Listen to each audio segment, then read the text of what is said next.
On t'a appris à te détendre quand quelqu'un sourit, à t'approcher quand leur voix devient douce, à croire que la chaleur est synonyme de bonté. Alors, quand ils parlaient avec douceur, tu écoutais.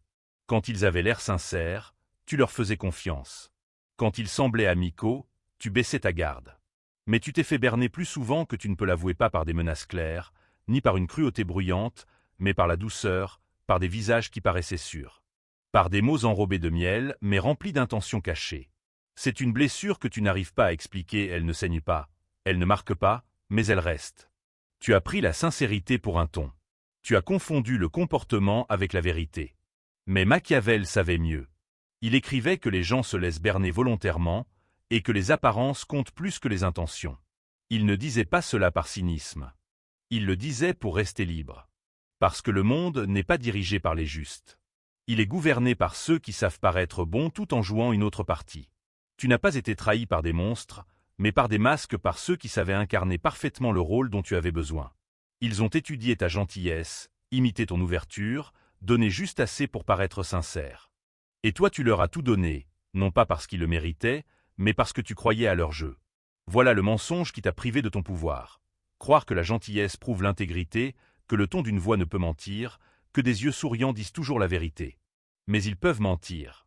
Et ils le font. Chaque jour. Tu n'étais pas naïf. Tu étais conditionné, entraîné à lier le charme à la sécurité, à croire que la méfiance est une faiblesse, que le doute est un défaut. Mais si ta dureté n'était pas un défaut, mais un instinct de survie? On t'a appris à déposer tes armes dès que l'affection apparaissait.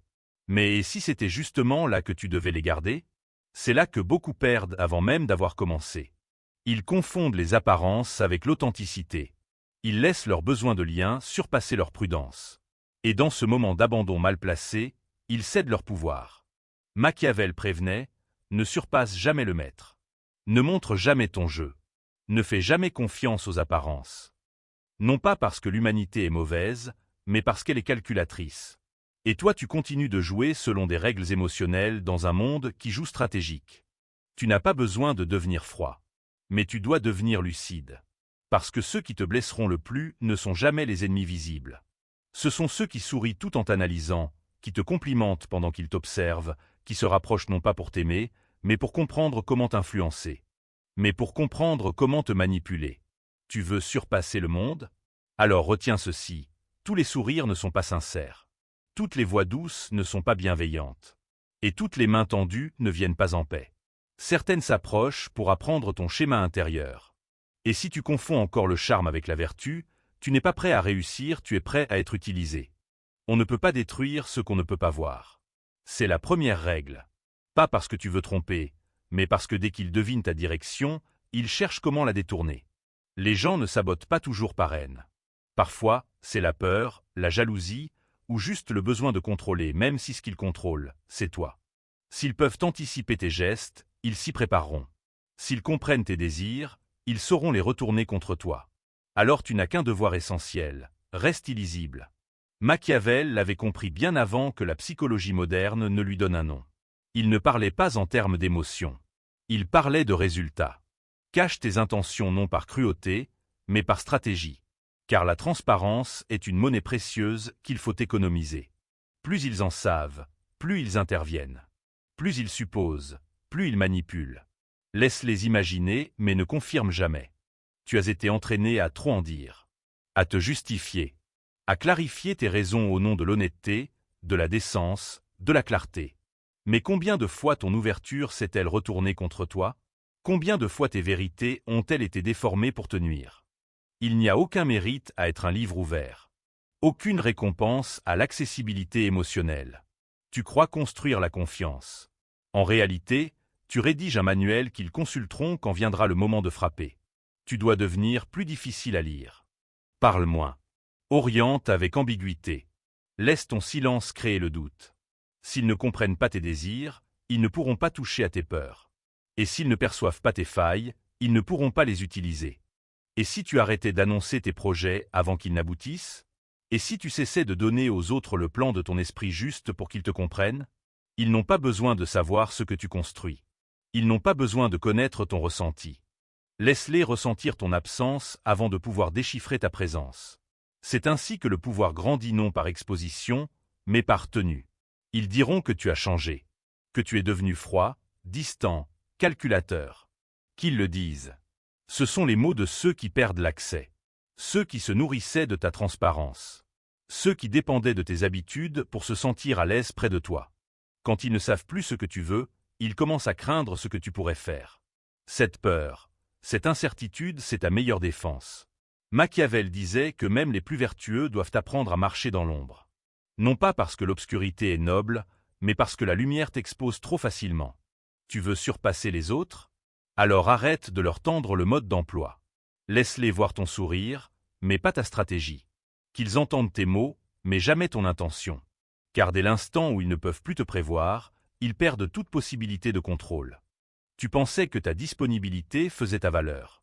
Que ta présence était la preuve de ta loyauté, de ton amour, de ta force. Alors tu revenais sans cesse même quand ils ne le méritaient pas, même quand ils ne te voyaient pas, tu restais par principe. Parce qu'on t'a appris que la constance était une vertu, que la disponibilité était synonyme d'attention. Mais si ce n'était pas le cas, et si ta présence permanente était justement la raison pour laquelle ils t'ont appris à te négliger? Machiavel avait compris ce que peu réalisent. Le pouvoir s'érode quand il devient prévisible. L'influence diminue quand elle est toujours à portée. Et plus tu es familier, plus tu deviens invisible. C'est pourquoi la décision la plus forte, parfois, c'est de disparaître. Non par faiblesse, mais par stratégie. L'absence enseigne ce que la présence ne peut pas. Elle montre la valeur. Elle enseigne le poids. Elle impose des conséquences. Quand tu retires ton attention, il commence à mesurer ce qu'elle valait. Quand tu ne viens plus sans être invité, il se demande pourquoi il pensait que tu viendrais toujours. L'absence n'est pas du vide. C'est du pouvoir condensé. C'est du silence qui pèse. Tu crois qu'ils t'oublieront si tu pars? Mais si partir était justement la seule manière d'être vraiment retenu? L'esprit ne court pas après ce qu'il possède. Il poursuit ce qu'il risque de perdre. Et quand tu es toujours présent, tu deviens du mobilier prévisible, silencieux, évident. Mais quand tu disparais, quand tu deviens rare, tu deviens une énigme. Un manque. Une absence irremplaçable. Tu n'as jamais été destiné à être accessible en permanence. Ta disponibilité n'est pas une vertu. C'est un outil. Et un outil s'utilise avec précision, jamais dans la précipitation. Et si tu arrêtais d'initier? Et si tu cessais de donner plus que ce que l'on te rend? Et si tu choisissais tes apparitions avec soin, ton absence avec intention? Il ne s'agit pas de manipuler. Il s'agit de refuser d'être manipulé. Tu as eu peur que le retrait mène à l'oubli. Mais Machiavel te dirait le contraire. On se souvient de ceux qui cassent le rythme. De ceux qui osent rompre l'équilibre. De ceux qui disparaissent quand leur valeur est ignorée. Laisse-les se demander où tu es passé. Laisse-les écouter l'écho de ton silence. On t'a appris à te détendre quand quelqu'un sourit, à te rapprocher quand leur ton devenait plus doux, à croire que la chaleur signifiait la bonté. Alors, quand leur voix s'adoucissait, tu écoutais. Quand ils semblaient sincères, tu leur faisais confiance. Quand ils paraissaient aimables, tu baissais ta garde. Mais tu t'es fait tromper plus de fois que tu ne peux le dire. Pas par des attaques frontales ou une hostilité évidente, mais par la douceur, par des visages qui semblaient sûrs. Par des mots enrobés de douceur, mais chargés d'intentions cachées. C'est le genre de blessure qu'on ne sait pas décrire, elle ne laisse ni trace, ni sang, mais elle reste présente. Tu as pris le ton pour la vérité, le comportement pour l'honnêteté. Mais Machiavel avait vu au-delà de cette illusion. Il écrivait que les gens se laissent volontiers berner, et que les apparences comptent plus que les intentions. Non pour cultiver la méfiance, mais pour retrouver sa liberté, car le monde n'est pas gouverné par les plus vertueux. Il est contrôlé par ceux qui savent paraître vertueux, tout en menant un jeu bien plus subtil. Tu n'as pas été trahi par des monstres, mais par des masques. Par ceux qui savaient précisément comment incarner celui ou celle que tu espérais. Ils ont étudié ta gentillesse, reflété ton ouverture, offert juste assez pour être crédible. Et toi tu leur as tout donné, non pas parce qu'ils avaient mérité, mais parce que tu as cru à leur mise en scène. C'est ce mensonge qui t'a désarmé. Croire que la gentillesse prouve la loyauté, que les voix douces ne mentent pas. Mais elles peuvent mentir. Et elles mentent tous les jours. Tu n'étais pas naïf. Tu étais conditionné. On t'a appris à associer le charme à la sécurité. On t'a fait croire que la méfiance était de l'amertume, que le doute était un défaut. Mais et si la douceur n'était pas toujours une vertu? Et si ta lucidité était une forme de protection, et non une faiblesse? On t'a appris à désarmer dès que l'affection apparaissait. Mais si c'était justement là qu'il fallait être le plus sur tes gardes? Parce que c'est là que beaucoup échouent avant même que le jeu commence. Ils confondent l'apparence avec l'essence. Ils laissent leur besoin d'attachement éclipser leur instinct de prudence. Et dans un instant mal placé de confiance, ils abandonnent leur pouvoir. Machiavel avertissait, ne surpasse jamais ton supérieur. Ne montre jamais toutes tes cartes. Ne te fie jamais aux apparences. Pas parce que les gens sont mauvais, mais parce qu'ils sont stratégiques. Et toi, tu continues à agir avec ton cœur dans un monde régi par la tactique. Tu n'as pas besoin de devenir froid, mais tu dois ouvrir les yeux. Car les plus dangereux ne sont pas ceux qui t'agressent ouvertement. Ce sont ceux qui sourient tout en t'observant, qui te complimentent tout en te disséquant, qui se rapprochent non pour t'aimer, mais pour comprendre comment te manipuler. Tu veux devancer le monde? Alors retiens ceci, tous les sourires ne sont pas innocents. Toutes les voix douces ne sont pas honnêtes. Et toutes les mains tendues ne te veulent pas du bien. Certains viennent pour décoder ton mode d'emploi. Et si tu confonds encore le charme avec l'intégrité, tu n'es pas prêt à gagner, tu es prêt à être utilisé. Tu ne t'agites plus quand on te colle une étiquette. Tu les regardes simplement en silence, imperturbable, inatteignable. C'est ça, le véritable pouvoir, maîtriser le cadre. Quand ils t'insultent et que tu ne réagis pas, leur cadre s'effondre. Quand ils cherchent à te provoquer et que tu restes calme, l'illusion vole en éclats. Quand ils essaient de te rabaisser et que tu grandis dans le silence, ils commencent à douter de ce qu'ils pensaient savoir. Tu n'as pas besoin de hausser le ton. Tu as besoin d'être souverain. Laisse-les dire que tu es froid. Laisse-les te traiter d'arrogant ou de calculateur. Ce ne sont que des feux d'artifice qu'ils lancent pour cacher qu'ils ont perdu la maîtrise de ton récit. Qu'ils illuminent le ciel. Toi, reste enraciné. Car une fois que tu tiens le cadre, ce n'est plus le monde qui te définit. C'est toi qui définis le monde. Tu crois que retarder ta réponse est une forme de sagesse, que rester calme face à l'offense est une preuve d'évolution, que laisser aux autres une chance de se rattraper montre ta maturité. Mais ce que cela enseigne vraiment, c'est que tes limites sont extensibles, que ton respect peut se marchander, que ton silence est une permission. Et ils le testent encore et encore pour voir jusqu'où ils peuvent aller avant que tu ne craques. Et si tu ne craques pas, ils vont plus loin. Machiavel avait compris ce principe avant même que la psychologie ne le nomme, le mépris toléré se développe. Il ne disparaît pas. Il s'amplifie. Car sans conséquence immédiate, les gens perçoivent ton silence comme un feu vert. Ils confondent patience et acceptation. Et chaque fois que tu laisses passer, ils apprennent qu'ils peuvent s'élever sur ton dos. On t'a appris à attendre, à peser tes mots, à patienter pour le bon moment. Mais le pouvoir n'attend pas. Il agit avec précision. Il ne crie pas.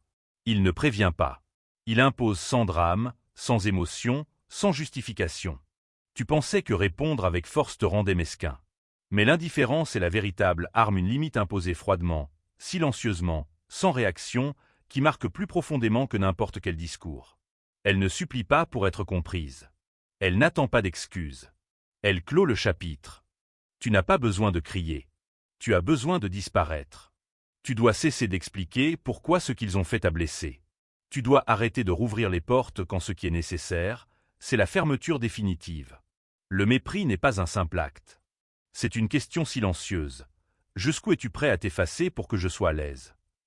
Et ta réponse, qu'elle soit exprimée ou tu définis les règles. Ils diront que c'était une blague, que tu as mal compris. Mais ton corps n'a pas mal interprété.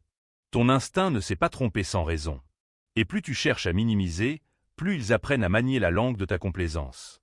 Machiavel l'a dit clairement, ne blesse jamais ton ennemi à moitié.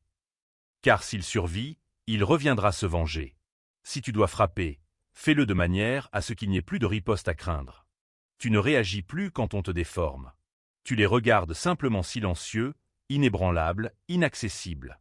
C'est cela, le vrai pouvoir, garder le contrôle du cadre. Quand ils t'insultent et que tu restes impassible, le cadre s'effondre.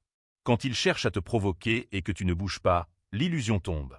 Quand ils tentent de te rabaisser et que tu grandis dans le silence, ils commencent à douter de ce qu'ils croyaient savoir. Tu n'as pas besoin d'être bruyant. Tu dois être souverain. Laisse-les dire que tu es froid, arrogant, calculateur, ce ne sont que des feux d'artifice lancés pour masquer qu'ils ne dirigent plus ton récit. Qu'ils illuminent le ciel. Toi, reste ancré. Car une fois que tu tiens le cadre, ce n'est plus le monde qui te définit, c'est toi qui imposes ta réalité. Tu crois que patienter avant de répondre est une forme de sagesse, que rester calme face aux attaques prouve ton évolution, que laisser une chance à l'autre démontre ta maturité. Mais en vérité, cela montre que tes limites sont flexibles, que ton respect peut se négocier, que ton silence est perçu comme un accord. Et ils testent cette élasticité encore et encore pour voir jusqu'où ils peuvent aller. Et quand tu ne réagis pas, ils vont plus loin. Machiavel avait compris cette loi bien avant que la psychologie ne lui donne un nom, le mépris toléré s'amplifie. Il ne disparaît pas, il s'aggrave.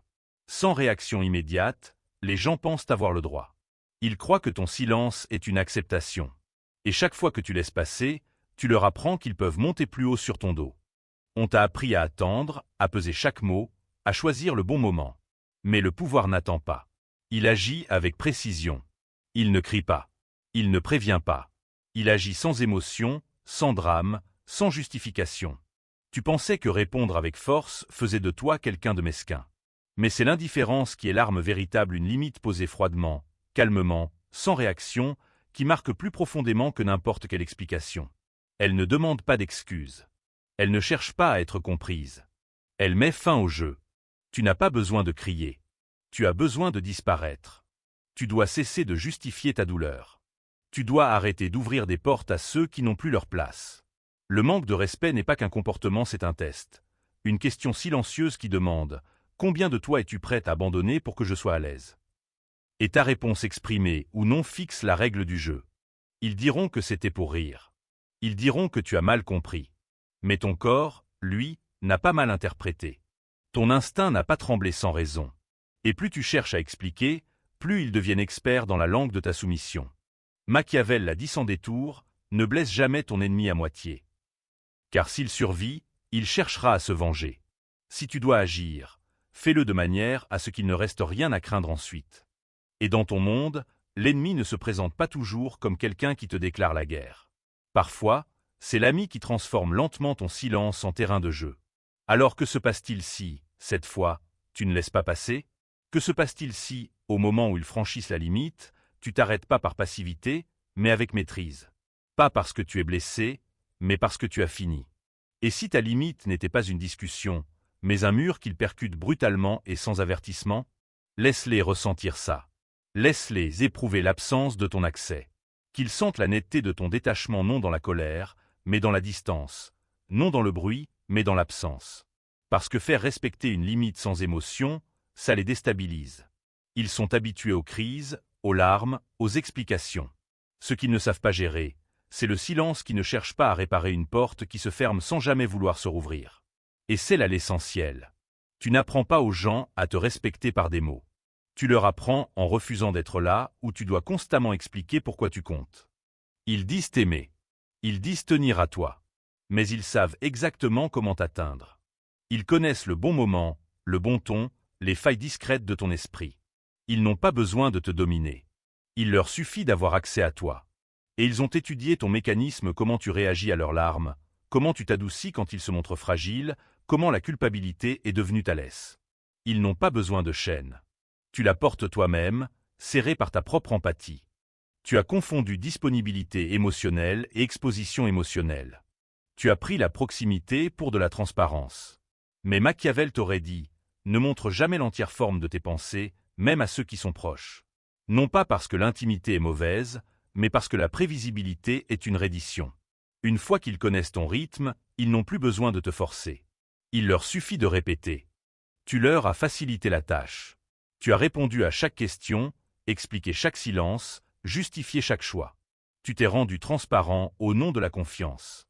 Et ce faisant, tu t'es exposé sans discernement non pas à l'amour, mais à la manipulation. Car une fois qu'ils ont compris ton scénario, ils ont commencé à en écrire les scènes. Et toi, tu appelais ça un compromis. Mais c'était une chorégraphie, un contrôle maquillé en proximité.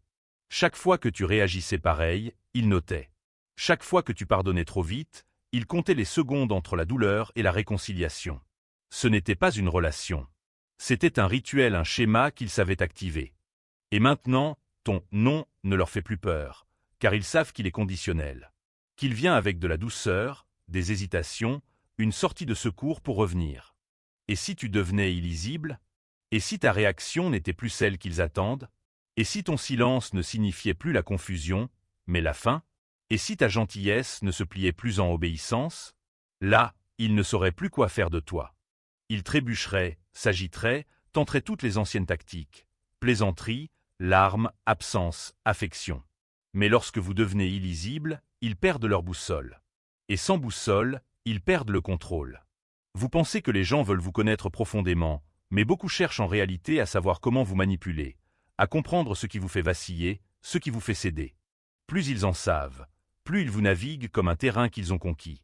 Machiavel avertissait, ne laissez jamais les autres connaître toute l'étendue de votre esprit. Les mystérieux sont respectés. Les transparents sont mis à l'épreuve. Vous n'avez pas besoin de devenir froid, mais vous devez devenir imprévisible. Cessez d'être un manuel qu'ils peuvent feuilleter pour vous gérer. Devenez une présence qu'ils doivent considérer, non une formule qu'ils peuvent mémoriser. Laissez votre détachement les dérouter. Laissez votre silence s'étirer. Variez vos réactions. Devenez illisible non pour punir, mais pour vous protéger. Car lorsqu'ils ne peuvent plus deviner votre prochain mouvement, ils cessent de jouer.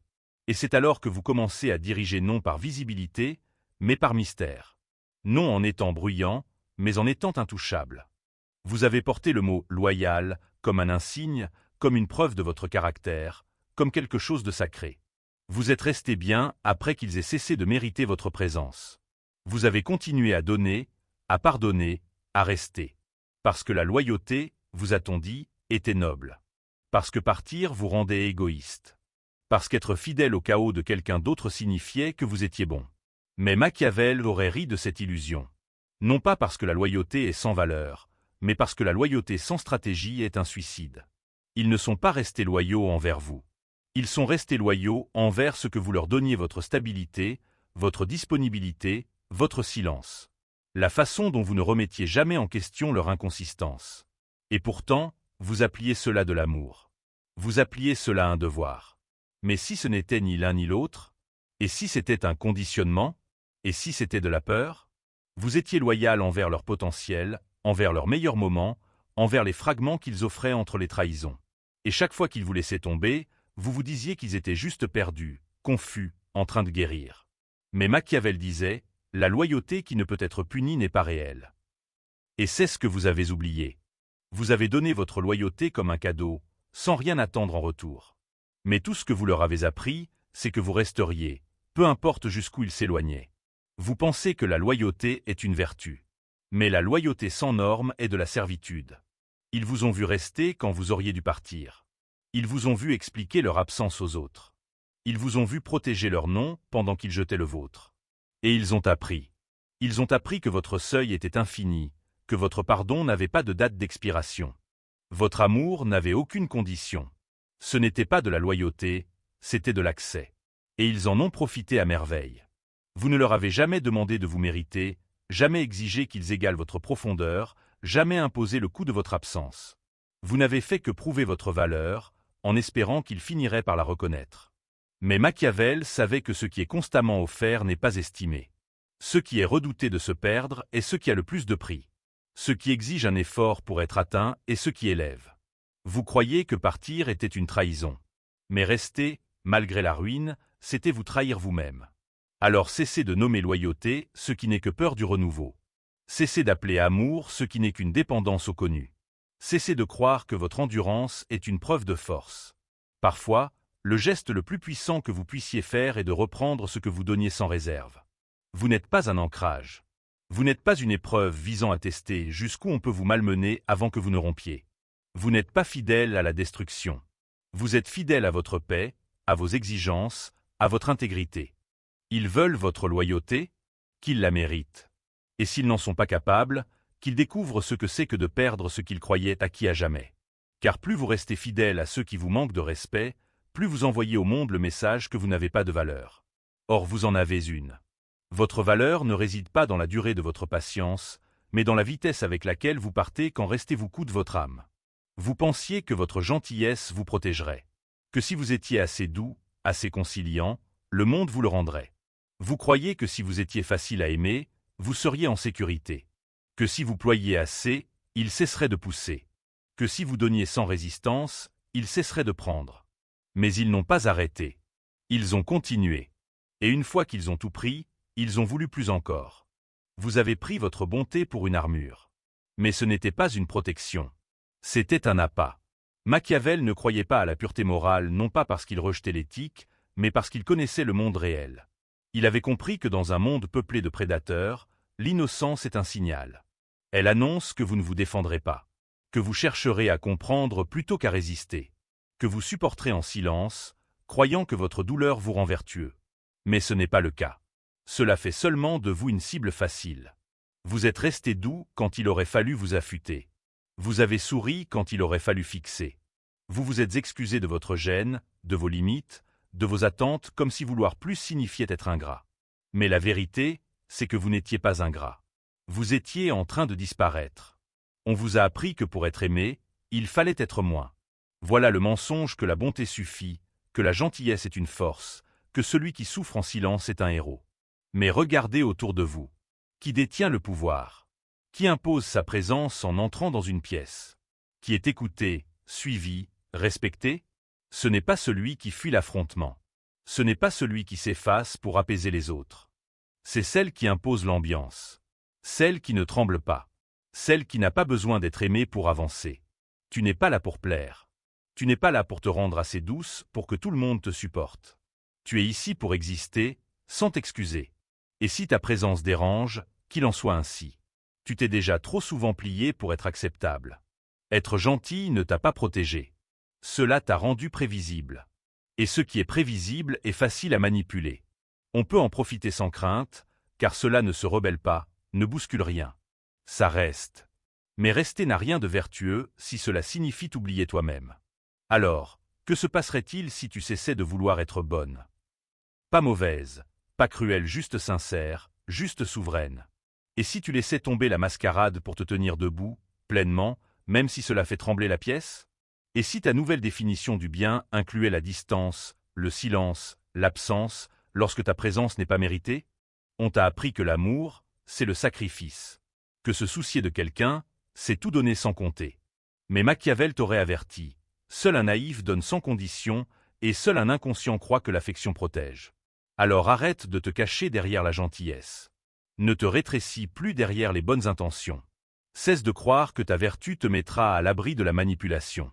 Il ne s'agit pas de devenir amer. Il s'agit de devenir authentique. Car tant que tu continueras à utiliser ta bonté contre toi-même, tu confondras toujours la soumission avec la force. Et tu n'es pas né pour qu'on te piétine. Tu es là pour t'élever. Pas doucement, pas discrètement mais entièrement. Ils t'ont assigné un rôle dès le départ. Pas par des mots, mais à travers leurs attentes, leur silence, leurs regards.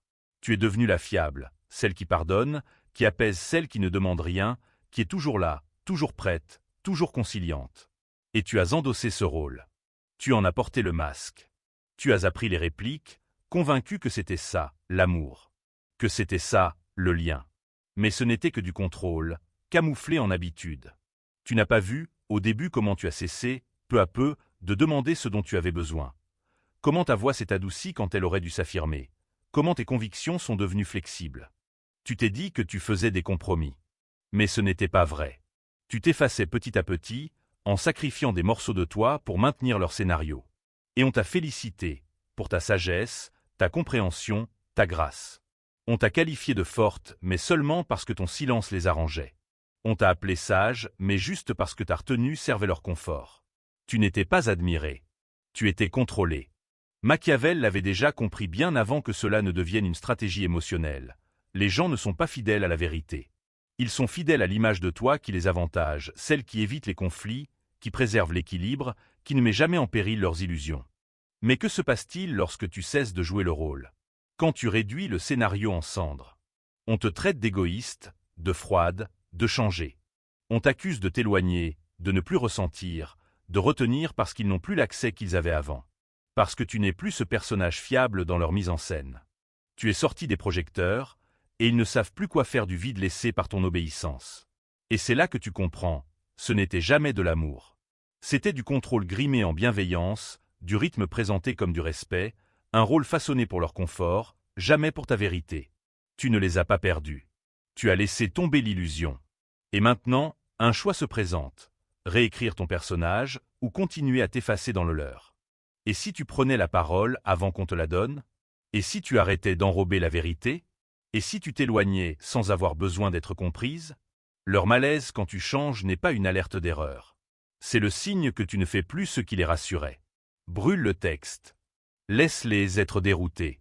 Laisse-les ressentir ce que ton silence pèse. Tu n'as jamais été créé pour refléter l'histoire d'un autre. Tu n'es pas ici pour être contrôlable. Tu n'es pas ici pour convenir à tous. Tu es ici pour exister sans filtre, sans cadre, sans duplication. Car dès l'instant où tu cesses de vivre à travers leur regard, tu retrouves la puissance que tu avais enfouie. Tu entres dans une pièce, et personne ne peut deviner ce que tu penses. Ton regard est insondable, ton silence indéchiffrable. Tu n'expliques plus tes choix. Tu ne dilues plus tes mots pour les rendre acceptables. Tu ne proposes plus de versions allégées de toi selon leur tolérance. Tu deviens illisible. Et dans un monde qui prospère sur la prévisibilité, c'est cela qui te rend inatteignable. Voici où s'achève la métamorphose. Non dans la colère, ni dans la revanche, mais dans la souveraineté. Ils ne comprennent pas comment tu es arrivé là, cette quiétude, cette clarté, ce silence. Ils tentent de réactiver les leviers qui, autrefois, te faisaient réagir et rien ne se passe. Tu as rompu le schéma. Tu as brisé le script. Tu ne cèdes plus à la culpabilité. Tu n'es plus sensible aux compliments. Le rejet ne te fait plus vaciller. Avant, ils savaient exactement quelle version de toi allait apparaître. Désormais, ils devinent et se trompent. Machiavel l'a résumé ainsi. Mieux vaut être craint qu'aimé, si l'on ne peut être les deux. Mais il ne parlait pas de brutalité. Il parlait de présence, de gravité, de cette force silencieuse qui pousse les autres à peser leurs mots non parce que tu fais peur, mais parce qu'ils ressentent ce que tu ne donnes plus gratuitement. Tu ne poursuis plus, tu ne supplies pas, tu ne joues plus de rôle. C'est cela qui les ébranle. Tu es devenu insensible à leurs manœuvres, leurs hésitations, leurs flous, leurs pics voilés. Tu vois clair, mais tu ne participes plus. Tu ne réagis plus selon leurs attentes. Tu n'es plus un pion dans leur pièce, tu es désormais la présence qui redéfinit les règles. Tu as accédé à une puissance rare, celle qui ne s'impose pas, mais transforme l'air autour. Ton absence leur a appris ce que ta présence ne leur avait jamais révélé. Ton refus d'entrer dans le jeu est devenu ta limite ultime. Et maintenant, ils parlent de toi autrement, non avec aisance, mais avec prudence. Car ce ne sont pas tes paroles qu'ils craignent, c'est ce qu'ils ne peuvent plus lire, plus anticiper, plus diriger. Tu n'es plus un reflet. Tu es un mur. Un silence qu'ils ne savent franchir. Et de ce silence émane une voix plus puissante que toutes celles que tu as jamais employées. C'est l'étape finale de ta métamorphose, non plus bruyante, mais mesurée. Non plus émotive, mais exacte. Tu t'es libéré du besoin d'être vue, comprise, acceptée. Et dans ce détachement, tu as découvert une force pure. Ils peuvent appeler cela de l'arrogance, de l'orgueil. Mais ce qu'ils ressentent, c'est la présence de celle qu'ils ne peuvent plus atteindre, celle qui ne cède plus, ne s'explique plus, ne se réduit plus. Tu es souveraine, désormais. Tu avances par volonté, pas par réflexe. Tu parles avec intention, non par automatisme. Tu marches non pour être suivi, mais parce que tu n'as plus à attendre. Laisse-les ressentir. Laisse-les se souvenir de l'époque où ils pouvaient encore te toucher. Et que ce souvenir résonne dans le silence que tu laisses derrière toi. Car c'est ainsi qu'on se réapproprie son être. Tu deviens la question sans réponse. La porte qu'on ne peut plus ouvrir. La tempête qui n'a pas besoin de crier, car sa simple présence suffit.